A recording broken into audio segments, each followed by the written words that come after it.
Bonsoir à tous, bienvenue dans ce nouveau rendez-vous de l'information dont voici les titres. Les élus de Mayotte ont été reçus ce jeudi à Matignon pour un bilan d'étape sur la crise qui frappe le département depuis plusieurs semaines. Une réunion très attendue. Quelques annonces ont été faites par le Premier ministre concernant les besoins prioritaires de l'île, sécurité, éducation, santé, logement ou encore infrastructure. Contenu et réaction dans un instant. Électricité de Mayotte lutte contre la rétrocession afin de combattre les alimentations frauduleuses en énergie. EDM a décidé de couper le courant dans certains quartiers concernés. Illustrations et reportages à suivre dans ce journal.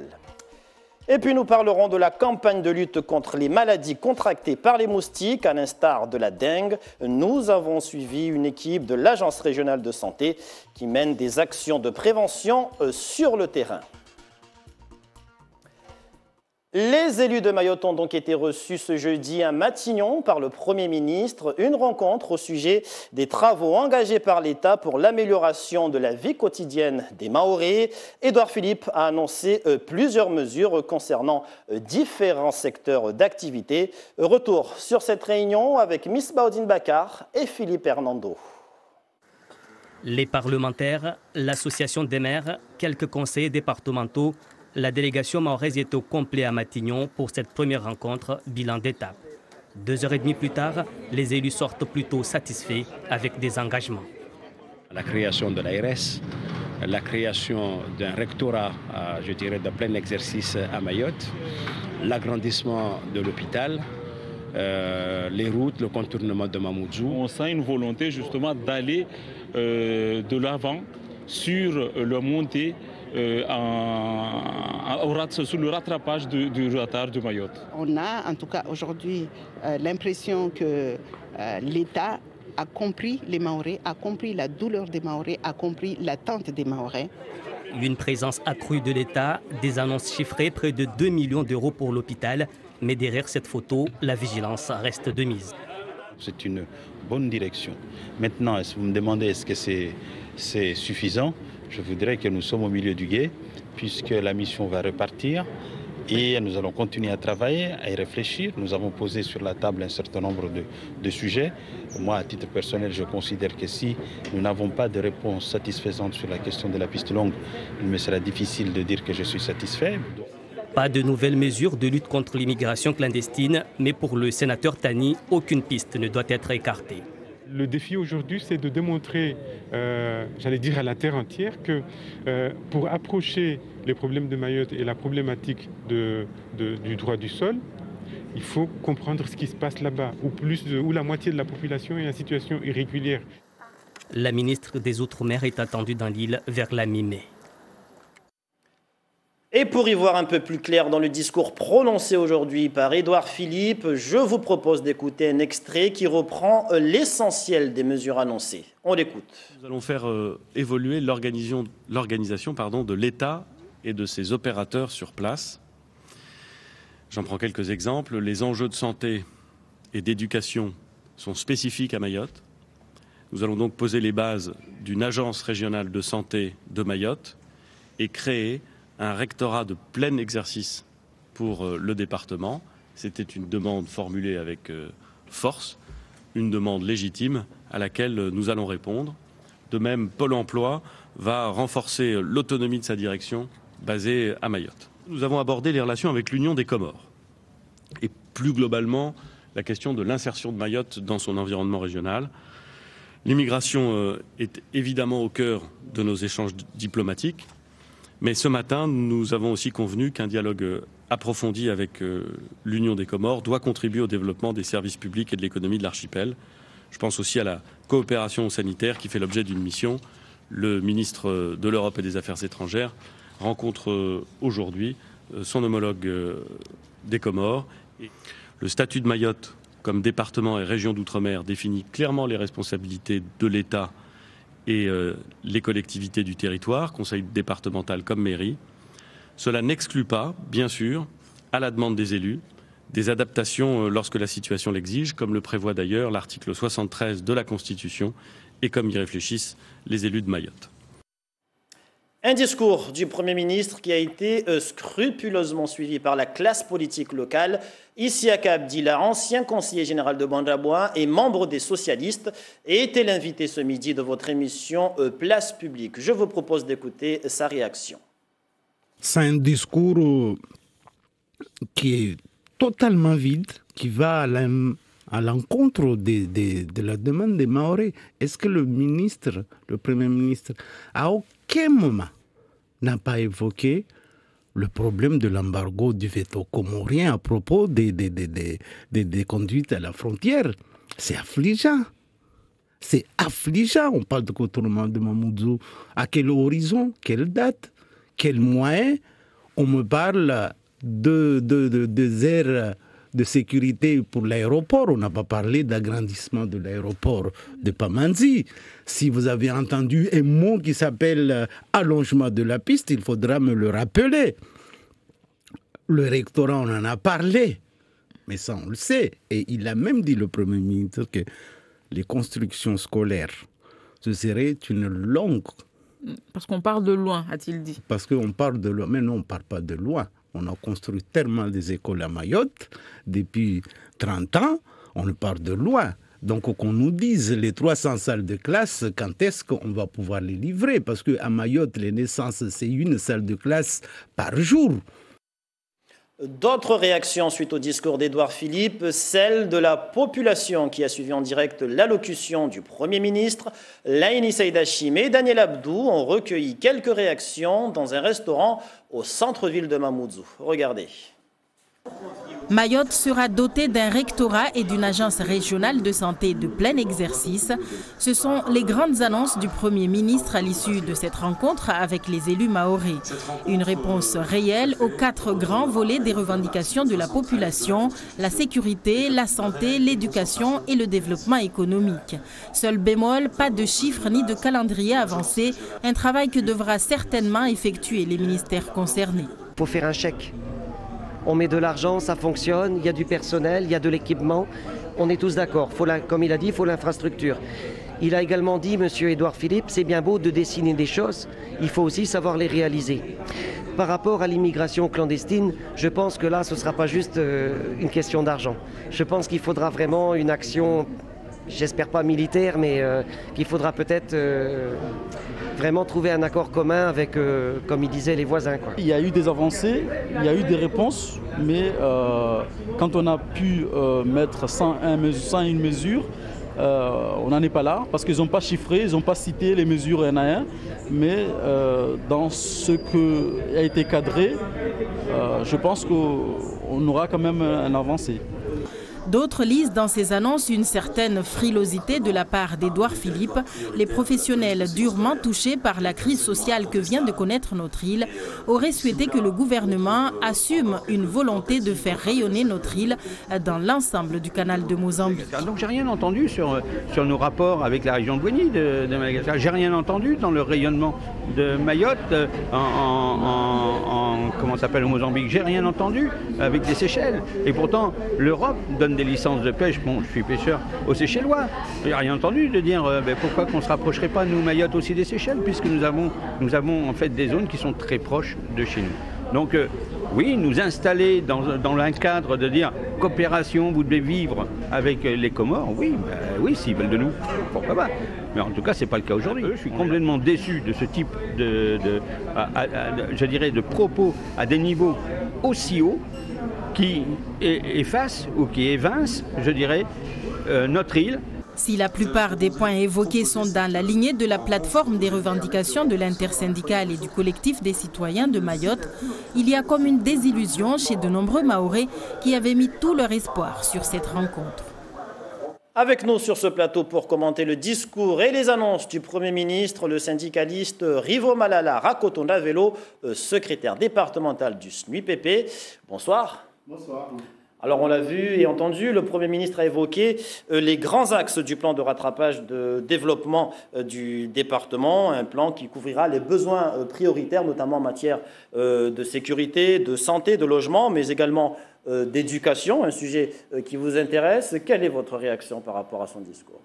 Alors, sur le rectorat, d'abord, mais aussi sur les constructions de rattrapage en termes de construction scolaire. Ça fait longtemps qu'on nous parle de rattrapage et qu'on l'a acté. Je me rappelle d'un président de la République qui s'était engagé à faire 100 salles de classe. On n'a rien vu. En tout cas, on n'a vu qu'une centaine de classes sur sa mandature. Sur le rectorat, c'est nouveau, d'accord ? C'est nouveau, mais il faudra rappeler que le mot a été acté suite à plusieurs semaines de barrage. Donc, je pense que c'est les actions qui ont quand même pesé dans cette décision. Maintenant, reste à savoir si le rectorat sera accompagné de moyens. Dans quelle échéance on va nous les mettre en place de la même manière sur les constructions scolaires, c'est sur combien de temps on va faire ce rattrapage. Alors, il a annoncé de bâtir dans les prochaines semaines un plan pour accélérer le rythme des constructions de classes. Est-ce que ça vous satisfait? Encore une fois, ça fait déjà plusieurs mois qu'on nous parle de ce plan de rattrapage. Je me rappelle d'une réunion encore au mois de décembre à la préfecture où on nous a parlé effectivement de ce plan qui devait sortir, validé avec les maires. On attend encore, mais en tout état de cause, on ne va pas cracher dans la soupe. On a entendu cela, reste à savoir si ça va rentrer, ça va être concrétisé. Mais dans nos revendications concernant l'éducation, il me semble qu'il y a tout un pan de la revendication, des revendications qui a été oublié. C'était par exemple les moyens humains, les enseignants formés. On a parlé d'attractivité, faire venir des enseignants et les fidéliser dans le département. Il y a quand même des mesures que nous avons suggérées d'ordre indemnitaire. On avait parlé de REP+. On n'a pas entendu tout ça. Donc, effectivement, il y a quelques annonces qui nous sont positives, mais il y a quand même plein de choses qui nous manquent. On parle notamment, on avance souvent le chiffre de 300 classes manquantes à Mayotte. Non, 300 classes, c'est par rapport aux rotations. On sait que beaucoup d'enfants ne sont pas scolarisés, ne font pas les 3 années de maternelle. On sait aussi que c'est la même situation en élémentaire. Mais j'attire l'attention de tous sur le fait que le ministre de l'Éducation nationale a annoncé que pour 2019, la scolarité va être obligatoire dès 3 ans. Donc il y a tout ce chantier-là. Quand le Premier ministre parle dit on vient de loin, je pense que c'est surtout là où on va aller où il risque d'avoir problème. En tout état de cause, tout ceci ne reste que dans le champ des annonces, que nous accueillons favorablement, positivement. Il y a des choses qui nous manquent et il y a des précisions à porter. Très concrètement, pour terminer, qu'est-ce que vous attendez qui pourrait vous satisfaire, notamment en matière d'éducation? Qu'est-ce que vous attendez en termes d'annonces, de mesures, concrètement? Qu'on nous dise, qu'on nous clarifie ces plans-là, qu'on nous dise dans combien de temps ils vont mettre véritablement en place ce lectorat avec les moyens, qu'ils n'oublient pas tous les autres volets qui n'ont pas été annoncés aujourd'hui, s'agissant de l'attractivité. On a parlé de l'augmentation du taux d'indexation des salaires, on a parlé des mesures indemnitaires, on a parlé des REP+. Merci Rivo Malala Rakoto Ndavelo d'avoir accepté de répondre à nos questions. C'est moi. Voilà pour ce chapitre lié à l'actualité politico-sociale, marquée notamment par la réception des élus à Matignon. L'actualité à Mayotte, c'est également tout un quartier à Thévani privé d'électricité depuis une semaine. À l'origine de cette situation, une décision d'EDM de ne plus fournir d'énergie à toutes les habitations concernées par la rétrocession, comprenez l'alimentation frauduleuse en électricité. Plus de précisions avec Gervais Nietzsche, Daniel Abdou et Nordine Ben Smaïl. Dans la cour, des enfants de Trévani jouent pour tenter de tromper l'ennui. En temps normal, à cette heure-là, ils sont dans leur maison et regardent la télé. Dans ce quartier du nord de Mayotte, le quotidien des habitants est fortement perturbé, faute d'électricité. On vit sur l'ombre, on dirait qu'on est mort. Dans le noir, c'est difficile. Moi, j'ai un enfant de 8 mois. Et d'autres aussi, il y a 7, 10, ils sont dans le noir. C'est du poulet, de la viande et du poisson au congélateur. J'ai du tout jeté. Plus de 10 kilos. Vous trouvez que c'est une bonne chose? Une semaine déjà que Trévani est plongé dans le noir. Des agents d'EDM Électricité de Mayotte ont coupé le courant aux abonnés qui procèdent à la rétrocession, c'est-à-dire alimentent frauduleusement leurs voisins en énergie électrique. La mesure passe mal auprès de nombreux usagers. Je vis dans la même cour que ma fille. J'ai un compteur et on me dit que je n'ai pas le droit de tirer un petit fil pour alimenter sa maison en électricité. Elle n'a pas encore de compteur. Comment va-t-elle faire? La rétrocession est un phénomène très répandu à Mayotte. Plus de 20 000 foyers en bénéficient actuellement. Ici à Bonovo, un quartier de Ntsapéré, des installations électriques anarchiques sont légion et les risques nombreux pour la population. Il y a 3 incendies aujourd'hui par semaine, je rappelle bien par semaine, liés à la rétrocession, c'est-à-dire des gens qui sont alimentés via d'autres compteurs. Et ici, parce qu'on remarque bien qu'on a des câbles qui passent partout, avec tous les risques que cela suppose pour les usagers, voilà, qui sont accessibles aux enfants, qui sont accessibles à tout le monde. Tout le monde peut se faire électrocuter aujourd'hui. EDM annonce des opérations coup de poing dans tous les quartiers où la rétrocession existe. Ces agents descendront sur le terrain après le ramadan pour procéder à des coupures d'électricité. Autre titre de l'actualité, l'importation à Mayotte depuis la Réunion de 2 cas de dengue enregistrés le mois dernier. Et à ce sujet, l'ARS, l'Agence régionale de santé, appelle la population à la plus grande vigilance et poursuit sur le terrain les actions de prévention. Génial Atoumani, Géraldine Lui. Voici le moustique tigre, un vecteur de la dengue, l'ennemi public numéro 1 que ces agents de la lutte antivectorielle traquent par tous les moyens. Du moins, ils tentent de minimiser sa propagation, c'est-à-dire la multiplication des gîtes larvaires, d'où cette opération de sensibilisation auprès de la population, comme ici à Bandajou, un quartier de Kawini.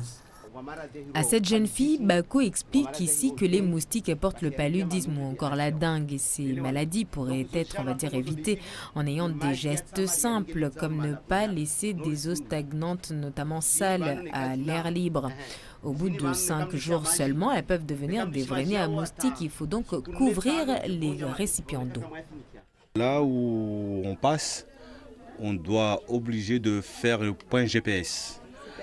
Pour savoir est-ce que dans cette cour il y a des gîtes des moustiques ou pas. Et puisque les encadrements puissent voir qu'on a passé exactement dans cette cour pour faire les éducations sanitaires. La prévention, un travail répétitif mais nécessaire, disent ces agents qui tiennent à nous montrer cet amas de pneus laissé là depuis un certain temps. Les larves y prolifèrent. Prévention d'un côté mais aussi conseil de l'ARS qui demande aujourd'hui également aux voyageurs à destination de la Réunion de prendre ces précautions. La dengue c'est transmis par les moustiques, quoi. Donc quand on va à la Réunion, il faut déjà savoir qu'il y a cette épidémie pour mieux se protéger. Il y a plusieurs moyens, déjà se protéger contre les piqûres.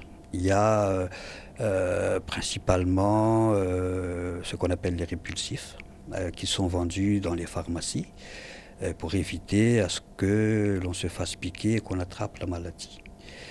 Après, il y a aussi les conseils, si jamais on est malade, plus particulièrement si on a la fièvre, il faut aller consulter le médecin. À noter que la dengue est relativement bénigne, mais certains cas peuvent être très graves. Sachez également que les vaccins contre cette maladie sont toujours au stade expérimental. Alors, protégeons-nous des moustiques. Économie, pour terminer, avec la signature ce matin entre l'ADI, l'Association pour le microcrédit, et la BFC, la Banque française commerciale, une convention qui marque un pas en avant important dans l'aide aux micro-entrepreneurs, un système qui tourne plutôt bien. La banque s'est engagée à hauteur de 2,5 millions d'euros avec l'ADI. René Lataste, Nordine Bensmaïl. Une signature qui pèse 2,5 millions d'euros ce matin entre l'ADI, l'Association pour le droit à l'initiative économique, et la banque BFC, Banque française commerciale de l'océan Indien.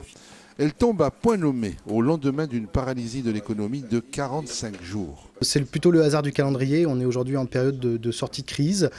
Pour autant, du coup, cette signature qui était déjà prévue de longue date arrive à point nommé puisqu'elle va nous permettre de renforcer encore une fois nos ressources et justement d'accompagner les micro-entrepreneurs à se redresser, à se relancer. Aujourd'hui, on est très satisfait de voir la BFCOI localement en tout cas intégrer le partenariat grâce à cette signature d'une ligne de crédit de 2,5 millions d'euros qui vont nous permettre donc de renforcer nos ressources de microcrédit pour accompagner notre nouvelle expérimentation, c'est-à-dire nos nouveaux microcrédits qui vont de 10 à 15 000 euros et qui vont nous permettre d'accompagner financièrement et dans la durée de manière beaucoup plus importante les micro-entrepreneurs à Mayotte. Ces 2,5 millions d'euros représentent le tiers des microcrédits de l'ADI à Mayotte. Cet accord renforce le partenariat avec une banque qui est engagée nationalement avec l'ADI. Sur l'ensemble du territoire, il y a plus de 11 millions de lignes de crédit accordées à l'ADI. Et dans les Outre-mer, il y a un peu plus de 4 millions 2 exactement. Avec ce nouveau partenariat, ce refinancement de programme expérimental, notre accompagnement se monte à 2,5 millions supplémentaires. Donc un peu plus de 60% des crédits accordés en Outre-mer. Le plafond du microcrédit est passé de 10 000 à 15 000 euros uniquement pour Mayotte, sur décret gouvernemental. Si l'expérience est positive, il sera remonté sur tout le territoire français. Voilà tout pour l'actualité de ce jeudi 19 avril. On retiendra la réception des élus de Mayotte à Matignon. Le Premier ministre a évoqué les grands axes du plan de rattrapage et de développement du département. Quelques annonces ont été faites, notamment le renforcement de l'ARS de plein exercice ou encore un rectorat au lieu de vice-rectorat. Un plan qui couvrira les besoins prioritaires des Mahorais en matière de sécurité, éducation, santé, logement ou encore infrastructure. Merci pour votre fidélité à ce 19h. Dans un instant, vous serez avec Alda Alidi qui vous présentera le journal en mahorais. À 20h, vous pourrez suivre un nouveau numéro de Zana Zamaoré avec Alexandra Marouane. Puis à 20h40, votre série Underground. Très belle soirée à tous sur la première et à demain, 13h pour le journal de la mi-journée.